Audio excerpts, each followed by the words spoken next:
You've been told a lie about the first family. Cain, the first murderer, carried a secret in his blood, a lineage not of Adam, but of the fallen morning star, Lucifer. This is the biblical proof they tried to erase, hidden in plain sight within Genesis and amplified in forbidden texts. For millennia, this truth was suppressed by those who feared its implications. Now you stand at the threshold of a revelation that redefines original sin, the nature of evil, and your own spiritual ancestry. Listen closely. What you're about to hear will shock you to your core. They buried this truth. They hid it in plain sight. From the very first verse about Cain's birth, the Bible contains a cryptic clue that most translations smooth over. Genesis 4:1. And Adam knew Eve his wife, and she conceived, and bare Cain, and said, I have gotten a man from the Lord.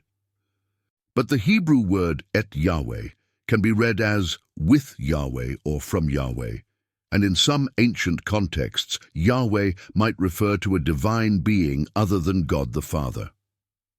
Early Jewish mystics and Christian Gnostics saw here a terrible secret, that the serpent in Eden was not just a trickster, but a celestial entity who impregnated Eve.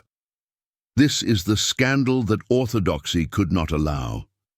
Because if true, then Cain is not merely human. He is a hybrid, a Nephilim-like figure born from the union of a fallen angel and the mother of all living. You're entering a story that was edited out of your Bible.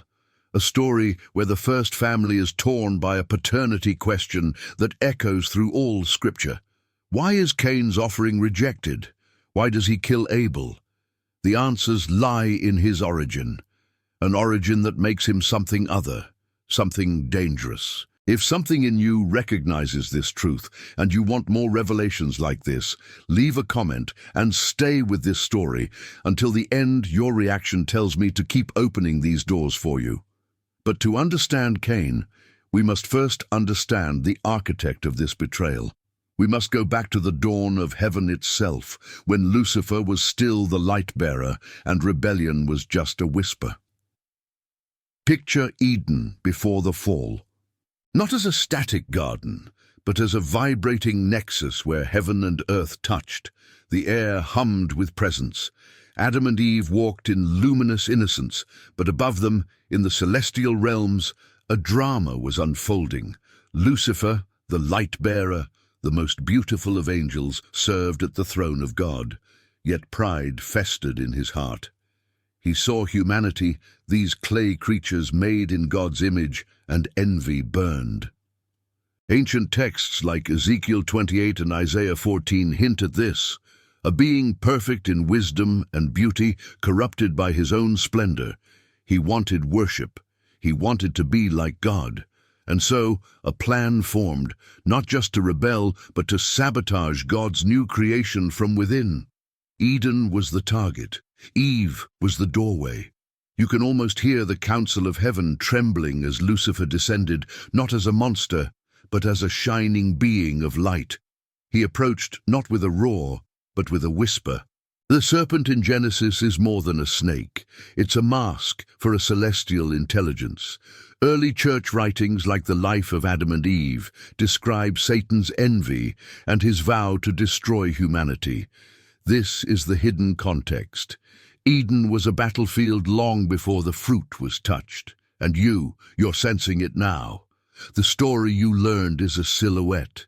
The real drama is in the shadows. But what happened when that shining being stood before Eve? The rupture is coming. Heaven has an architecture, a hierarchy of thrones, dominions, powers. Lucifer was a cherub, an angel of the inner court. His fall wasn't instantaneous, it was a slow poison of ambition. He gathered followers, a third of the stars, as Revelation says. But his rebellion needed a victory on earth. To corrupt the image of God in humanity, to taint the bloodline. This is the invisible war behind Genesis. The garden was a sanctuary, a place where God walked with humans. But Lucifer aimed to breach it, to plant a seed of his own lineage within Eve. Why? Because in the spiritual logic of the cosmos, lineage carries authority. If he could father a child, he could claim a piece of creation as his own. Cain would be that claim, a living monument to rebellion. You were made for this truth. Your soul aches for the whole story. Think of the tree of knowledge. It wasn't just about disobedience, it was about mixing realms. Eating the fruit opened perception. But Lucifer's interaction with Eve opened something far more dangerous, a genetic door. The veil between divine and human was meant to be honored, not violated. But Lucifer crossed that line, and the heavens held their breath. What came next would shatter Eden forever. The rupture is moments away. Are you ready to witness it? The moment of rupture. Eve, alone near the tree. The serpent speaks, but now imagine the form behind the words. Lucifer, radiant, persuasive, offering not just knowledge but transcendence. He seduces her mind first, then her body. Ancient Apocrypha like the Book of Jubilees and the conflict of Adam and Eve with Satan allude to this. The act was not metaphorical, it was physical, a union that defied cosmic order. Eve, created from Adam, now receives the seed of a fallen angel. This is the shocking truth they censored. Cain is conceived in that encounter, not from Adam's loins, but from Lucifer's rebellion. The fruit of the tree was just the catalyst. The real transgression was this illicit mingling. You can feel the horror of it. The garden, once pure, now holds a secret pregnancy. When Eve says, "I have acquired a man from the Lord," she might be speaking of Lucifer, who in some texts is called the Lord of this world. The Hebrew allows this reading. This changes everything. Original sin isn't just about eating fruit, it's about genetic contamination. A hybrid bloodline begins with Cain, and God knows the curse on the serpent takes on new meaning, enmity between your seed and her seed, Lucifer's seed versus Eve's future children. The stakes are eternal, but the aftermath is even more devastating. Wait until you see what happens next. Aftermath. Cain is born. His name means acquisition. But what was acquired? A child of two worlds. A being with angelic DNA and human flesh. He grows strong, but marked by a restless energy. Adam fathers Abel later, a pure human line.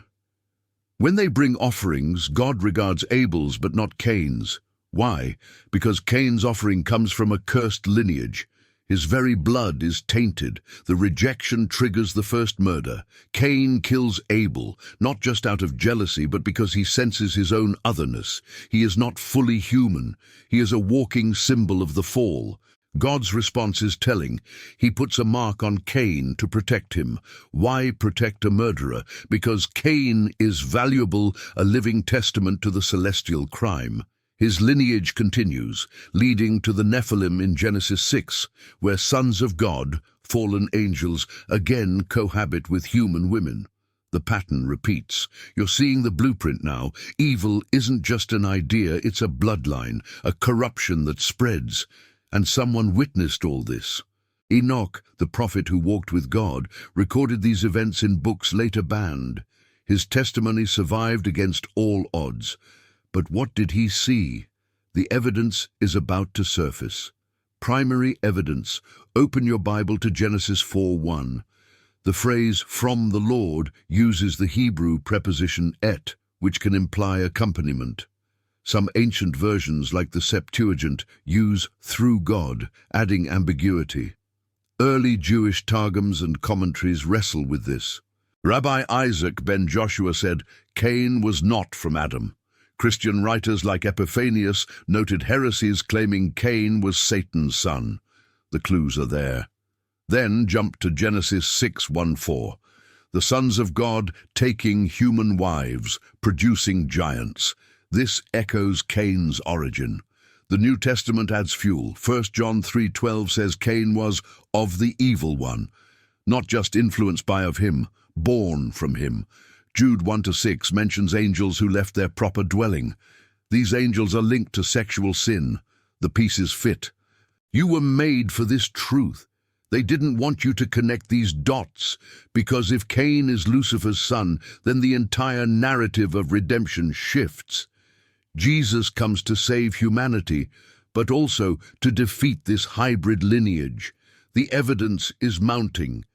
But there's more. Hidden texts that scream what the canon whispers. Stay with me. The next revelation is even more explosive. Hidden testimony. The Book of Enoch, quoted in Jude but excluded from most Bibles, details the fall of the Watchers, angels, who took human wives. Enoch 7:2 describes their children as giants. Early Christian groups like the Sethians and Ophites taught that Cain was fathered by the serpent. The Apocryphon of John, a Gnostic gospel from Nag Hammadi, states plainly, "The ruler of this world seduced Eve and she bore Cain." These texts were banned, burned, declared heretical. Why? Because they exposed the scandal. Other writings, the Cave of Treasures, a Syriac text, says Cain's face was dark and terrifying, unlike Abel's. The conflict of Adam and Eve describes Satan boasting of fathering Cain. You're touching forbidden knowledge now. These are the leaked documents of heaven's war, preserved by martyrs who died hiding them. They didn't want you to know. But you're here, you're listening. And against all odds, some kept this truth alive. Who were these keepers? Their story is a thriller of faith and defiance. Don't go anywhere. The keepers, mystics, heretics, underground lineages. From the Essenes who hid scrolls at Qumran to the Bogomils in medieval Europe, from Kabbalists in Spain to Rosicrucians in secret lodges. They passed down the story of Cain's true father through coded symbols, oral traditions, and encrypted manuscripts. They risked everything. Inquisition fires consumed many, yet the truth survived. Because souls like yours hunger for it, you were made for this truth. These keepers believed that knowing this secret was key to spiritual liberation, that by understanding the origin of evil, you could transcend it. They saw Cain not just as a villain, but as a tragic figure, a product of cosmic violation. Their legacy is a whisper through history, a thread of light in darkness. If you feel that you were made for this kind of hidden truth, write in the comments what most shook you so far, and share this video with one person who also hungers for more. Your voice helps this buried story reach the ones who need it. And then, centuries later, something happened that brought this truth into the open, a discovery that shook academia. What scholars found will rewrite everything. Modern discovery. 1945, Nag Hammadi, Egypt. A farmer uncovers clay jars containing Gnostic codices. Among them, the Gospel of Philip, the Apocryphon of John texts that explicitly link Cain to the serpent. Scholars like Elaine Pagels and Bentley Leighton translated them, revealing a lost Christianity with shocking narratives. Archaeological digs at Qumran yielded the Dead Sea Scrolls, with Enochic literature praising the truth about the Watchers. Radiocarbon dating confirmed their antiquity. These weren't forgeries, they were suppressed scriptures. Suddenly, the biblical puzzle had missing pieces. Genetic studies even hint at archaic human DNA, fueling speculation about ancient hybrids. You're witnessing a paradigm shift. Academia is cautiously acknowledging what mystics always knew. The Bible is a layered text, and its silences speak volumes. The deeper truth is emerging. But what does it mean for your faith, for your soul? This isn't just academic, it's personal, and it's about to hit home. The deeper truth.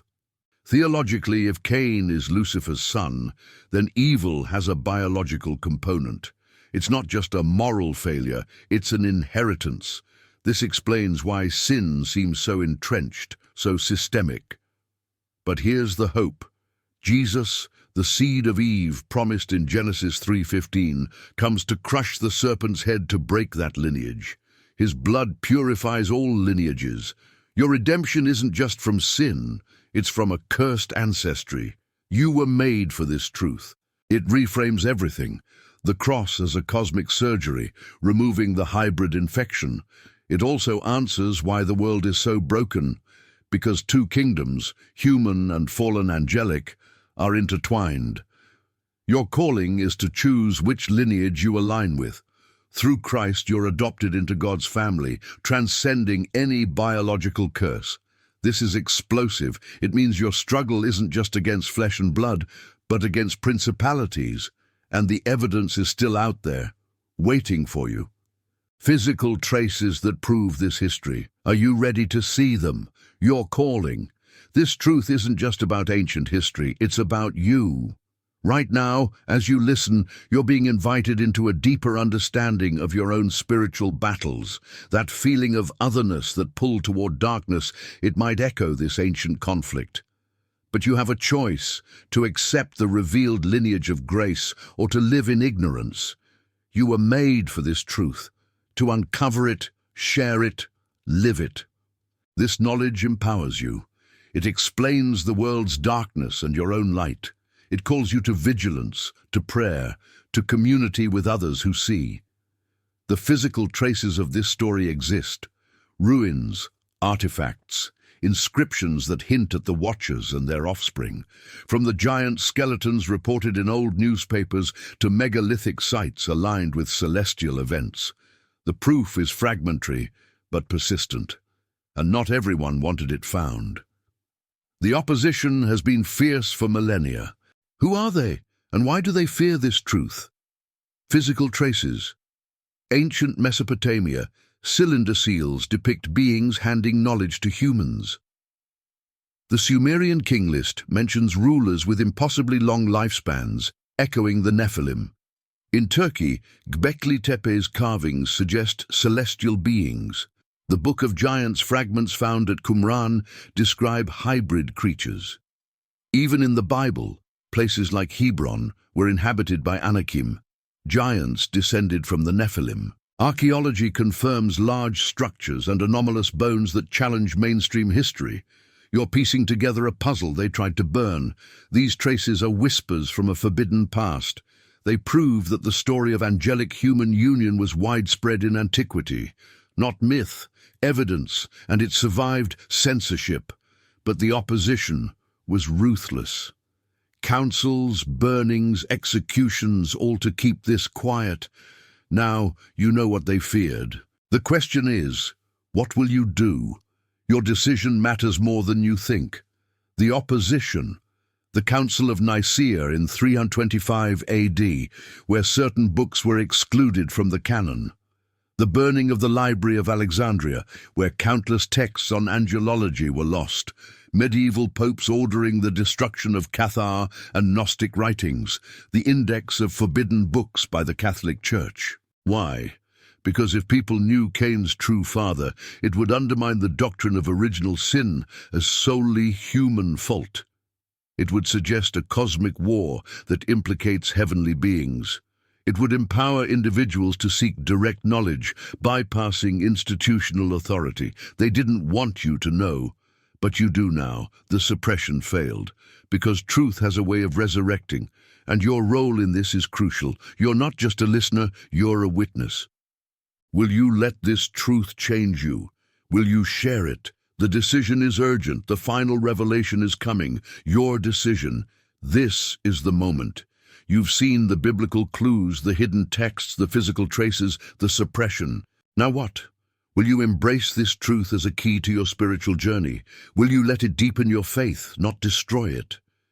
This knowledge is dangerous. It can isolate you from mainstream belief, but it can also connect you to a lineage of seekers who dared to know. You were made for this truth. Your soul has always hungered for it. If this revelation is reshaping how you see the sacred, and you want more forgotten texts and forbidden histories uncovered, say it in the comments and follow this channel. Your support is what makes the next revelations possible. But there's one final piece. A revelation that ties everything together. It's about the mark of Cain, the seal of protection, and what it means for you today. Stay. The final unveiling will shock you. The final unveiling. The mark of Cain. God placed it to protect him, but from what? From other humans, or from the fallen angels who might seek to erase their failed experiment? Cain, the first hybrid, was a living proof of Lucifer's crime. His mark was a divine warning: do not touch this witness. Cain's lineage led to the Nephilim, whose corruption brought the flood. But after the flood, the hybrid bloodline persisted through Noah's wife, perhaps carrying traces. This means every human might have a drop of that ancient mingling. But here's the hope. Jesus, fully human and fully divine, redeemed all lineages. His resurrection broke the curse. You are not defined by blood, but by spirit. This truth doesn't damn you. It liberates you. You were made for this truth, to know that evil has a history, but grace has a future. The shocking proof that Lucifer had sex with Eve isn't just a scandal. It's the key to understanding the depth of God's love. He entered this messed-up family tree to save it. Now your calling is clear. Live in that light, share this story, and keep seeking. The veil is thin. The truth is out. What will you do with it?